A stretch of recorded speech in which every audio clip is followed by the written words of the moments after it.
Hello, this will be the second part of the chapter Basic Principles and Techniques. That's the introduction to the organic chemistry.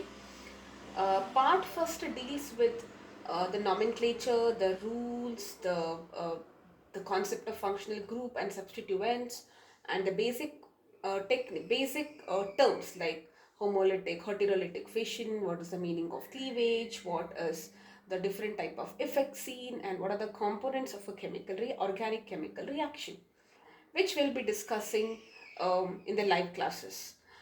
This once we are acquainted with all the effects, the next part is whenever we carry out an organic chemical reaction, we need the process of separation of reactions, correct? So in the part 2, which I'll be doing in this video, we will be capturing the different types of chemical reaction and its mechanisms. Types of organic reactions are very on the very high level, all right? The details will be discussed in the respective chapter. So this year you have a chapter on alkane, alkene and alkyne and benzene, and in each of the in the complete chapter for each of the different class of compounds, you will be discussing the chemical reactions and their mechanisms. But what we'll be covering here is only the basic types and the meaning of it, and followed by the methods of purification of organic compounds. I will be covering the entire methods of purification in this video, and the next video will be talking about qualitative analysis of organic compounds. So let's start with the type of organic reactions. Just like in grade 10, you have studied different types of the reactions in general. You had combination, you had decomposition, you had displacement, you had double displacement, you had redox, neutralization, and so on. Similarly, broadly you can classify this into 4 categories. Okay, the first one is what we call as substitution, which is also a kind of displacement reaction, but in organic we generally say it is substitution or displacement reaction. So what is this substitution reaction? You have an atom or a group of atoms, which is present in the substrate. Remember, the substance which is under importance, the substance which we are studying, that is what we call as a substrate, and the the reaction with the substrate with something else is what we call as the reagent. Substrate is the subject under study, okay, compound under study. So you have your subject under study. From that substrate, if you feel that an atom or a group of atoms present in the substrate is replaced by some other atoms, then we call it as substitution. Just like, if your class teacher is absent for one day, there is a substituent teacher who comes in replacement of that teacher. Like for example, if you have CH3Cl, that is chloromethane, and then if you have sodium hydroxide, which is aqueous. So what will happen in this reaction is, now why this happens we'll be studying next year, but the OH will get substituted and Cl will come here. Both are negatively charged particles. Remember, this is partially negative and this is OH minus ions. So they can replace each other. You'll understand the exact mechanism next year. You'll be dealing exclusively with this, but this is a kind of substitution, and you will be getting this plus NaCl aqueous. This is what is methanol. So you see that this is substituted by OH. That's the reason it's a substitution reaction. The second reaction here is your addition reaction. Addition reaction means an atom or a group of atoms will be added. Nothing is going out, there is only incoming. Okay, so it is added to the substrate, and this is generally seen only in the case of unsaturated. You had discussed this last year. Saturated compounds like alkanes, which only have single bonds, they are full, that they are saturated, they cannot add something, they can only undergo substitution reaction. Whereas unsaturated compounds, they can undergo addition reaction. Like if you have ethene, CH2 is ethene, and then hydrogen, you had studied this reaction last year also, in the presence of nickel at around this much temperature, what will happen now, if you remember this year what we had studied, when you have a double bond, one of them is sigma bond which is formed by the head-on collision, and the other is a pi bond which is formed by the sideway overlapping. And this pi bond is relatively weaker because it's unhybridized p orbital, and it's very easy to remove the electrons. They can very easily get delocalized. Alright, so what happens, this bond is very easy to break. This bond breaks and hydrogen gets added, and you are going to get ethane here. Okay, so this is addition reaction. Nothing is removed, only something is added. The next one is elimination reaction. Elimination is only something is removed. This is like addition, this is like subtraction, you can see. Whereas substitution is one going and something else coming. Okay, so please keep these, please have a clarity in all these reactions. Okay, so it's removed from the substrate. So for example, if you have CH3, CH2, Cl, this is chloroethane. In the presence of alcoholic potassium hydroxide, when you heat it, what are you going to get is, see, one hydrogen from here is gone. Okay, so this minus one hydrogen, and this chlorine is attached to this. From here, chlorine is gone. So what you will get CH2, CH2 now. But to satisfy the valency, there will be a double bond which is formed. Alright, and then you get KCl. The Cl reacts with K and OH reacts with water, and this is what you're getting. You're getting ethene. Ethene can be converted into an ethane, that is addition reaction. From a saturated compound, you can it can undergo elimination reaction to give you an unsaturated compound, and that is now elimination. This is also called as, there are different kinds of elimination. Only hydrogen removed, only halogen removed, water removed. Now this is dehydrohalogenation, we also call it. Alright, but at this stage I think you just have to know elimination means something is removed from the system, from the substrate. And the last here is what we call as a rearrangement reaction. See, rearrangement means there is nothing added, okay, nothing is added, nothing is subtracted, nothing is happening, it is just rearranged.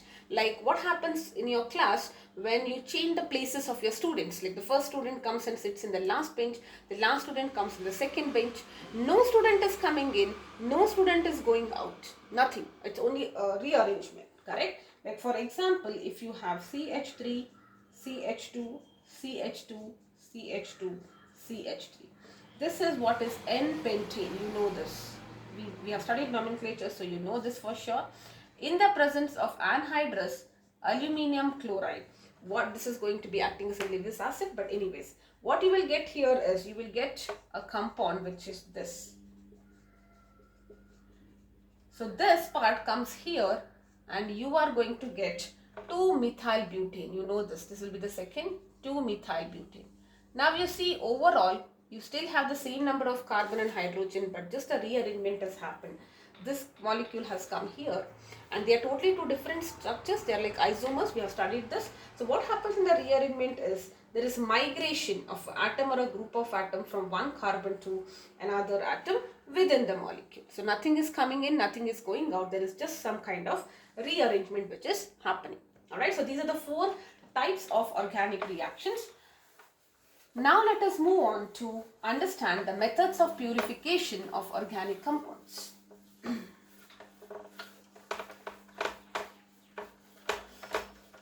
So how do you purify? Once you manufacture or once you are synthesizing an organic compound, how do you purify it? Okay, so we are going to understand purification techniques of organic compounds. Alright. Now, what is purification? The removal of unwanted impurities which are present in an organic compound. That is purification. Correct? Now, you will be studying 5 techniques. Starting with, I will just list down all the 5 techniques. First one is sublimation. The second one is crystallization.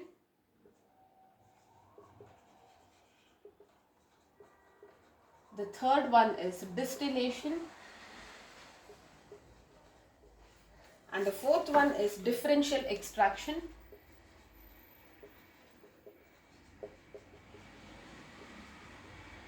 And at last, it is chromatography.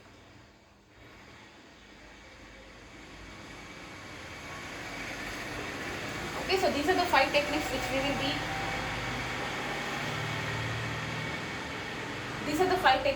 be studying in detail. Let's start with sublimation. Now, what is sublimation? This is something that you already studied. Sublimation is the process where there is a solid. When you heat it, it directly gets converted into a vapor, bypassing the liquid phase. So, suppose in the case of sublimation as a purification process, it's the process of separation of a volatile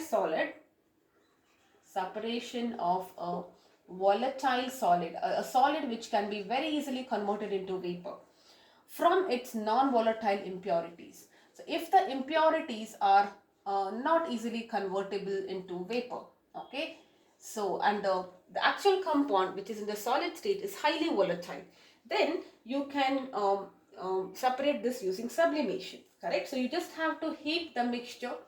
You will heat the mixture. What will happen is the compound which is highly volatile, when you heat it, this gets converted into vapor. You can then condense it. You can collect the vapor and condense it, and the non-volatile impurities, these are like the impurities here, they will be left out in the mixture itself, correct? So examples, you please remember this. Examples will be examples for volatile solids. We are not worried about impurities here. Which solids can be purified?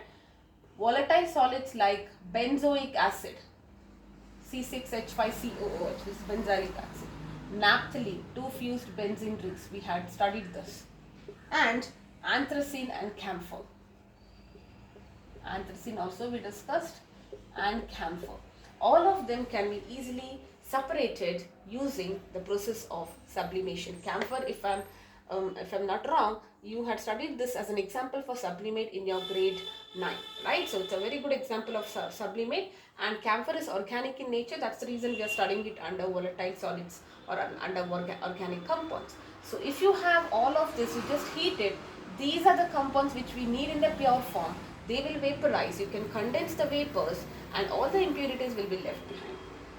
Okay, that's the method of sublimation. Let's move on to the next technique of separation or purification, that is crystallization. In this case, you have the impure compound, the compound which is containing impurities. You dissolve it in a solvent which is sparingly soluble at room temperature.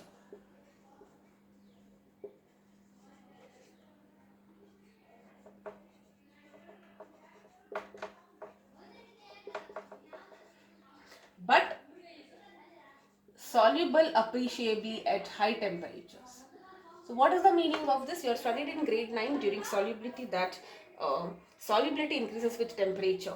So once you prepare a saturated solution, you feel at that particular temperature you cannot add any more solute to it because it's saturated. But the moment you heat it, you feel you can add more and more solute which is completely soluble because you've increased the temperature.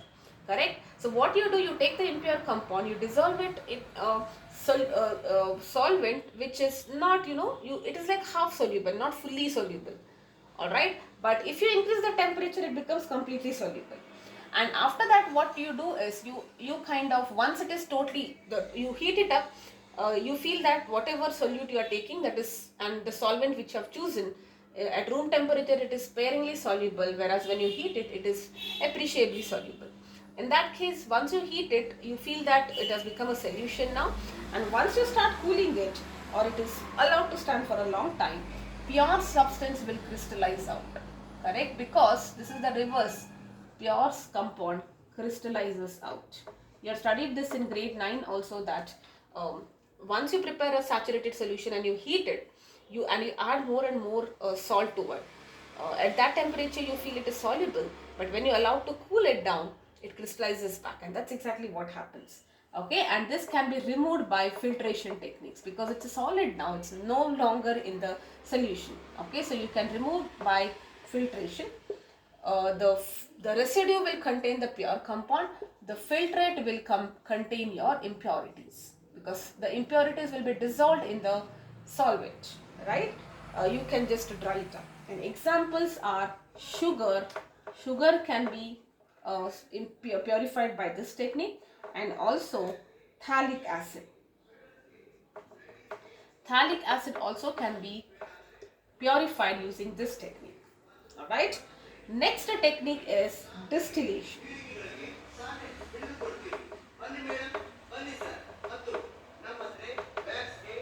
Right. So in the case of distillation, what is this technique? It is used, what is the principle of distillation? Separation of volatile liquids. You have two liquids which are volatile. The condition is that they should not decompose at their boiling point, because in the case of distillation you are boiling it, do not decompose at their boiling points, and they also contain non-volatile impurities. How do you think salt is separated from seawater? Right? So water gets evaporated, salt remains here. So the impurity should be non-volatile. That's the principle here. Okay, or also it can be used for the now if even if the impurities are in the present in the state of liquid, then the condition is that distillation can be used for the separation of two liquids having sufficient difference in their boiling point. Okay, separation of two liquids which are having sufficient difference in their boiling points. So there should be a minimum, at least 30 to 40 degree difference should be there in the two liquids. Like look, you have the pure component and you have the impurities. Both of them, let me say if this is 200 is the boiling point, this should be either lower or higher, it doesn't matter, but at least it should be like 180, 160 or something. Okay, so there should be a separate difference, or in other case it should be totally non-volatile. Non-volatile, no problem, I don't have to understand the difference and all that, because it will anyway not vaporize. Okay, so let us understand this with the help of a small setup. You can just refer the textbook for a better figure, but I will just try to draw a very minimalistic figure. So this is what we call as the distillation chamber. Here what you are gonna do is you are taking your compound which you are supposed to purify, and you are gonna place it on a gauge and you are gonna heat it. Alright, this is fixed to a stand and all that.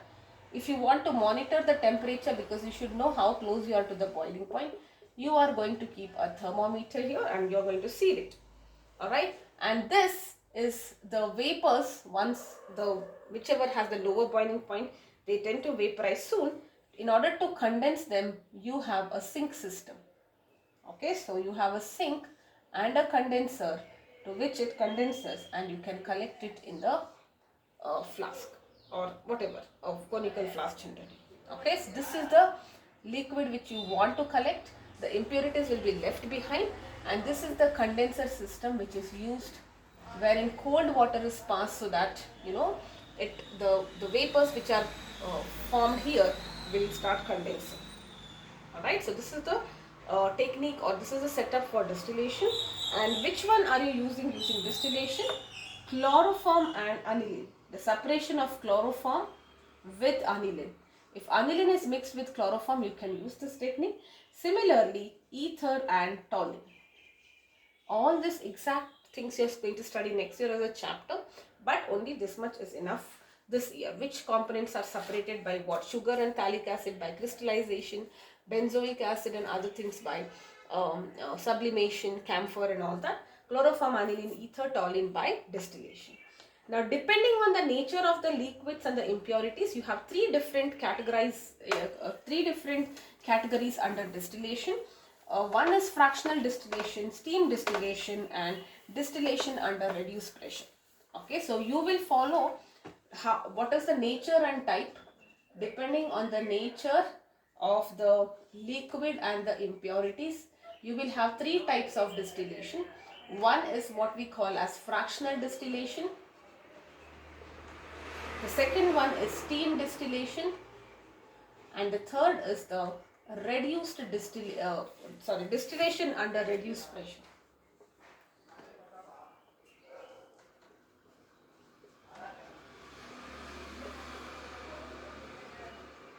Distillation under reduced pressure. Okay. Now, fractional distillation is used for the separation of, if you have liquids and impurities which do not have much difference. Alright, the boiling point, the difference in the boiling point is very close, is less than 15 to 16 Kelvin, or 52 degrees centigrade also we can say. If this difference is sufficiently high, you can use the regular distillation. If the difference between the impurities in the liquid is very less, then you can adapt this technique. And how different it is, let us try to try the only thing is you have a fractionating column here, which is having some kind of material wherein the vapors can be trapped. Okay, so this is what we call as fractionating column. And then you have your regular distillation chamber. Okay, you have your regular distillation chamber like this, where you have your liquid with the impurities and it will start heating. And other than that, it's the same. You have a thermometer here and you have a condenser here to condense, and once it condenses, water is circulated, you can collect it in a flask. The other setup remains the same. The only thing is you have a fractionating column with packing. Alright, now what happens when the vapors are heated, whichever the vapor with the higher boiling point, whichever has the high boiling point will start condensing in the fractionating column. Okay, they start condenses here, and the liquid with the low boiling point, it can be impurity or whatever, will pass through the fractionating column. So lower boiling point will pass through and it will come and it will condense and you can collect it. Whereas the high boiling point vapors will be allowed to condense. And what can be separated? A mixture of benzene and toluene, or methanol and propanol. All these examples please remember. Okay, methanol and propanol, alcohol and ketone. Also, the distillation of petroleum. How is petrol extracted from petroleum, which is crude oil? Alright, so this is done using this technique only. Coal tar, crude alcohol, everything is purified or extracted by fractional distillation. What is the key thing? If the difference between the impurities and the liquid is less than, if it is less than 15 or 16 Kelvin, you can use this technique. Alright. Let us now talk about steam distillation. When can you use steam distillation? What is this? Steam distillation is used to separate liquids which are steam volatile and immiscible with water. They are not readily soluble in water. Okay? Immiscible, not readily soluble with water.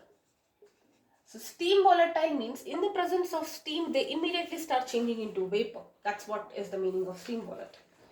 Alright. So what you have here is, again, you have the compound to be heated. This is the compound you want to separate it, purify it, and you are heating it. Along with the steam. Steam is made to pass through it.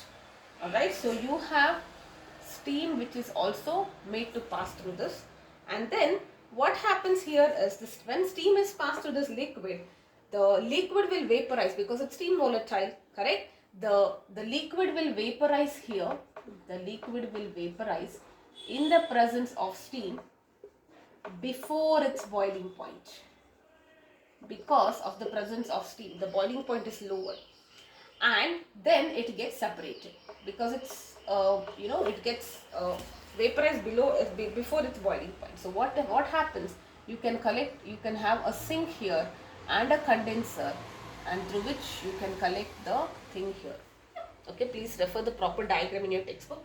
Not really important according to me, but you should know neatly how to draw. One or two you can practice for your reference. So here you are passing water for condensation. This is water inlet here. As the gas is circulating, you are passing water so that it condenses back into liquid state. Alright, and the condensed water vapor, because it is steam here, the condensed water vapor will be collected here. Alright, so what happens when you're passing steam here? The liquid will vaporize before its boiling point. It gets separated and then you can condense it separately. The water can be separately condensed. The liquid which you want can also be separately condensed. This is based on the Dalton's law of partial pressure, which tells you that the total pressure is P1 plus P2. Now, in this case, P1 is lower than P2, correct? P total. So your total pressure is always higher. That means it can vaporize well before its boiling point. And aniline nitrobenzene, compounds like aniline nitrobenzene can be separated using steam distillation. Alright, and the last thing is about reduced pressure. Distillation under reduced pressure. So what happens if pressure is reduced? If pressure is reduced, you know that boiling point is also reduced. That means at a lower temperature it starts boiling, and that is exactly what we are going to do. Alright, so compounds which are having high boiling point,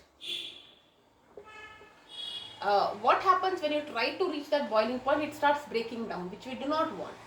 Correct? So what we do is, the liquid is made to boil at a lower boiling point by reducing the pressure. And what example here is glycerol. Very standard example. Glycerol is separated from spent lye, and this is used in the soap industry. You must have seen glycerin soaps and all that. Correct? Now, under atmospheric pressure, the boiling point of glycerol is 563 Kelvin, and if you allow it to boil till this temperature, it will start decomposing. Now, what we do is, we reduce the pressure under 12 millimeter. If you reduce, atmospheric pressure is 760 millimeter. You reduce the pressure up to 12 millimeter of mercury, and at this reduced pressure, it will boil at 553 Kelvin without decomposing. Okay, and that's exactly we are gonna do. So what you have is the same thing. You have the mixture here and a stopcock and all of that, and then there is a sink for cooling it, and then there is a condenser, and then there is a collecting chamber. But what is another additional setup is, there is a manometer here which is connected to the vacuum pump. This is vacuum, and by adjusting the reading of the vacuum pump, you can remove the air pressure and lower the pressure. Okay, so again the same setup. You have a heat here, you will heat it, but you are going to heat it under reduced pressure by this setup. At a lower temperature it boils. At this temperature you can collect and you can easily purify it. Alright, so this is distillation under reduced pressure. Okay, so that's about distillation. We have done sublimation, we have done crystallization, we have done distillation. Next, fourth technique here is differential extraction or solvent extraction. Differential or solvent extraction. This is the fourth technique, and the fifth one is chromatography. Yes. In the case of differential or solvent extraction, use the separation, you separate a mixture from its aqueous solution. So this is separation of mixture from aqueous solution. That means there is a water, and how do you separate? You mix it with some organic solvent. Alright, which is immiscible with water. That solvent is not mixing with water, immiscible with water. Okay, this is known as differential extraction, and this method is used for the separation of benzoic from aqueous solution using benzene as the solvent, because benzene solvent is not miscible with water. So you have a setup something like this. Alright, so this is the setup. It's slightly different. You're not going to heat here and all that. Okay, now what you do here is, there is a pipe which is attached, and this is how it is. Now you put the organic compound, whichever you want to separate or purify. This is the organic compound in the aqueous solution. Correct? And on top of it, you add this organic solvent. This much layer is your organic solvent. This is your organic solvent, which is not mixing with water. Alright, now you just allow it to be there for some time.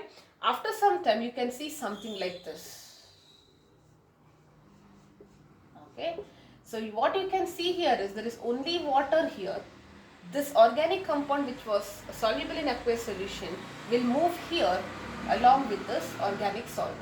Right, so you have your organic compound plus solvent. Now you can easily remove it with the pipe you can remove, because there are two separate layers, you can remove the water. Now you are getting a mixture of the solvent and the compound, and later on you can use it some drying agent in order to separate them. It depends on which solvent you are using. Alright, so this is the differential solvent or differential or solvent extraction technique. And the last one here is chromatography. Chroma is color, graphy is writing. Okay, so that is the meaning of chromatography. This is the last separation technique here.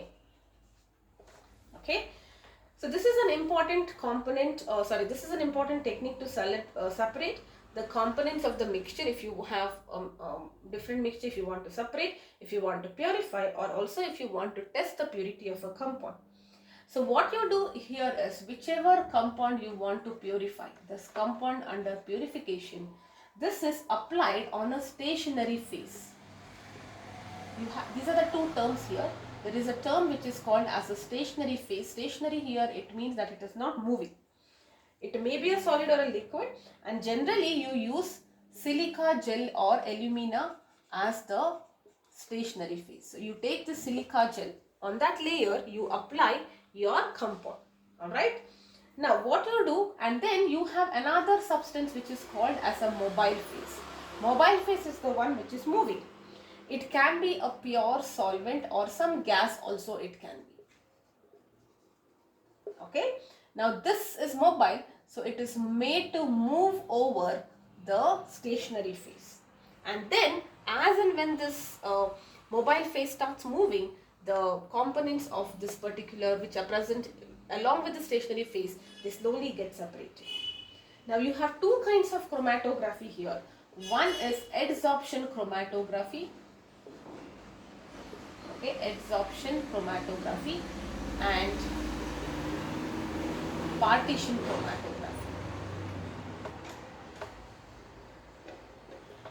Adsorption is basically the principle is used here is based on the fact that different compounds can get adsorbed on a different degree, on a different adsorbing medium. Okay, so different compounds can get adsorbed differently on a adsorbent. What is the meaning of that? Absorption and adsorption, there is a difference. If I say adsorption, it is just a surface phenomenon, whereas absorption means deep within the molecule. Alright, now you have an adsorption medium. Different substances, some are readily adsorbed, some are not adsorbed. So that is what it says. Alright, so under adsorption, you have two techniques, which is column and thin layer. Okay, here I have two, column and thin layer. Thin layer chromatography, which is also called as TLC, thin layer chromatography. Under partition, you don't have any, you will be studying this. So we are going to study column, thin layer and partition. Now what is this column? Let me write this column, we are now understanding adsorption chromatography and specifically column. So what we do here is, whatever mixture you want to separate, it is placed in a column. So there is a column, and here it also has a pipe like this, and through that pipe you can collect it. This is like a pipe. You can close or open the mouth. There is a glass wool here, and you have your adsorbent here, the stationary phase. Okay, this is your adsorbent, which is stationary. It can be silica or alumina. And on top of it, you are placing your mixture to be separated. Let us say it is a mixture of A plus B plus C, and you want to separate all of them. Alright, now once you place this, what you do here, your mobile phase, or it's also called as eulate. Okay, the mobile phase, which is generally a liquid, it is called as eulate. Okay, this is slowly made to flow. Alright, this is my solvent now. This is my solvent, which is slowly made to flow here on this mixture. Now what happens, as this liquid flows here, it comes and flows on this mixture, and the element along with the mixture, they now reach this adsorbent surface. And once they pass this adsorbent surface, Depending on now whichever is most readily solid adsorbable. Okay, now you have your solvent, this was your mixture. In the adsorbent, whichever is highly highly adsorbable will be retained here, and then you will which is next, and then which is next. This is how we are getting three different layers. So what are you going to do? You have your adsorbent, you have your mixture which is to be separated. A, B and C, you need to separate them. You pass this liquid will collect over the mixture, it will mix with the mixture, and it will start to flow into the adsorbent. Now each of this component might have a different degree of adsorption. If you think A is very easily adsorbable on this, A will be collected first. B is not very adsorbable, so it will flow for some time and then gets adsorbed. C is least adsorbable, so it will continue to flow for some more time. And that's how slowly now you're getting three different layers. You can open the tap and collect them separately. This is your column chromatography. Alright, so having understood that, let's go to the thin layer chromatography, which is again based on adsorption. Different liquids get adsorbed differently on an adsorbent. That's the principle, but it's slightly different. The setup is different here. You don't use a column here.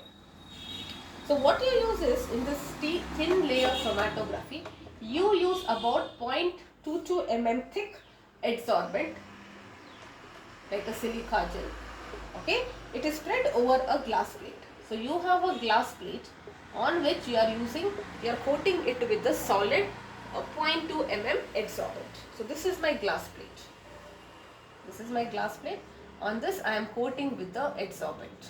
I am applying a thin layer of adsorbent. Alright, and this glass plate is also called as chromatoplate. Now, whatever mixture you want to separate, a small dot of the mixture is placed about 2 cm from one end. Okay, so that mixture which you want to separate, a small drop of it is placed on this TLC, that is a thin layer chromatoplate. Alright, now and then the whole setup is placed in a jar. Okay, so this is placed in a jar which is closed, and this jar contains the eluent. Okay, so the bottom of this contains your mobile phase now, eluent. Now here it cannot drop because it's at the bottom, it starts rising because of the capillary action, correct? Now what happens, the eluent will start to rise along the adsorbent like this, and as it rises, it comes here, it takes this component also. And here also the same thing, depending on the extent to which it can be absorbed, you'll be getting different layers. The components will move along with the eluent and get separated. So if you want to find the relative adsorption, there is a term called as relative adsorption. It is abbreviated as RF, which is equal to distance moved by the substance from the baseline, distance moved by the substance from baseline. Now this line is what we call as the baseline, the bottom. Okay, divided by distance moved by the solvent from the baseline. This is X in my figure. I will draw the figure. Distance moved by solvent from the baseline, which is X.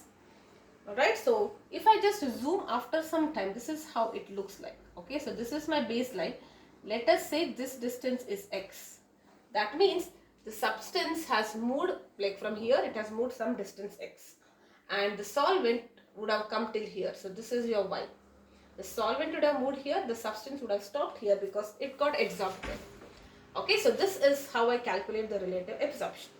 Now if you have colorless compounds, it is difficult to see it visually, correct? So what we do is, if you have colorless compounds in the mixture, they are identified by placing the plate either in a UV light so that you can see the colors, or in a jar containing iodine crystals, or in the case of amino acids, you can spray it with amino acids, you will spray it with ninhydrin solutions.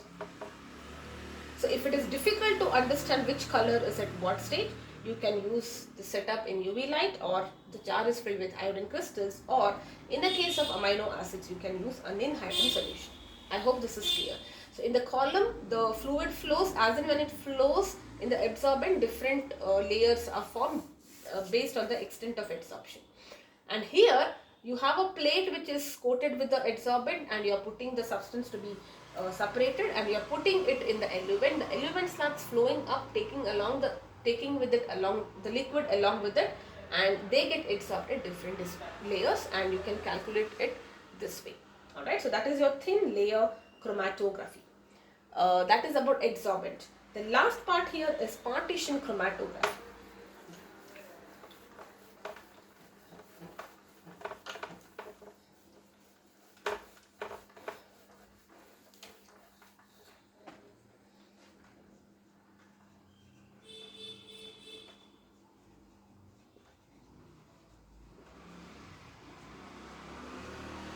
Okay, so partition chromatography, it involves continuous differential partition of components, continuous differential partition of components between a stationary and a mobile phase. You have a stationary, mobile phase. Between them there is continuous partitioning. Now, what is the meaning of this? So, example for this is paper chromatography. Partially you had studied this in grade 9 in the second chapter. So, what is this? There is a spot of the mixture, one drop of that mixture is placed in a special type of chromatographic paper. So, you have something called as chromatography paper, okay, which contains water which is trapped in it. Alright, now this thin paper, like you have like this, so you have the paper. This is my paper, alright. This is the paper. Now this paper, it's like a folded paper. I hope you visualize, right? So now you have your drop which is which you want to separate, correct? Now this is separate. This paper is used, or it is put up in a mobile phase. Correct. So this is your eluent. It is very similar to the thin layer. Instead of plate, you are using the paper here. That's all. Correct. So this paper strip, which is now containing a spot of the mixture to be separated, is suspended in a suitable solvent like the mobile case. You are not using adsorbent here. You don't need that stationary phase. You are only using a liquid because the paper itself is made up of such a material. All right. So now the eluent will, because of capillary action, it will rise here. And depending on the selectivity, different components are separated. So you can see distinct layers of different components on the paper. So this is known as chromatogram. Remember, you had done this in 9th grade when you took a drop of ink and you could see that different dyes which are used in the case of ink. The paper strip is known as chromatography. Alright, so this is about partition chromatography. Please remember all the techniques, which substances are separated. You have sublimation, you have distillation, you have crystallization. Under distillation, you have fractional distillation, regular distillation, steam distillation, and under reduced pressure. And then you have differential extraction, aqueous solution, and an organic solvent. And chromatography, you have adsorbent and stationary and a mobile phase. You have adsorption chromatography and partition chromatography. Okay, so in the next video, we will be discussing the qualitative analysis of organic compounds.